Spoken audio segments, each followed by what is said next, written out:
இந்த பகுதியில் மட்டுமல்ல, தமிழ்நாடு முழுவதும் என் மண் என் மக்கள் யாத்திரையின் மூலமாக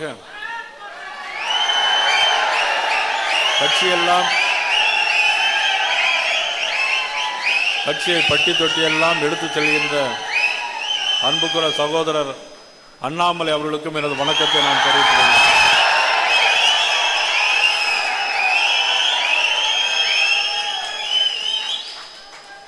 இன்று இந்த மண்டபத்தில் ஏற்படுகின்ற எழுச்சி 2026 நமது பாரதிய ஜனதா கட்சியோடு அனைத்து இந்திய அண்ணா திராவிட முன்னேற்ற கழகத்தோடும் இன்னும் வர இருக்கின்ற தோழமை கட்சிகளோடும் நாம் எவ்வாறு இந்த எழுச்சியை இன்னும் 100 மடங்கு அதிகமாகி காட்டி நாம் வெற்றி பெற செய்ய வேண்டியது நாம் ஒவ்வொருவருடைய கடமை. ஜெய் ஸ்ரீராம், ஜெய் ஜெய் ஸ்ரீராம் சொல்லுங்க, ஜெய் ஸ்ரீராம். இதே உணர்வுகள் ஒட்டுமொத்த குரலாக 2026 நம்ம இருக்க வேண்டும்.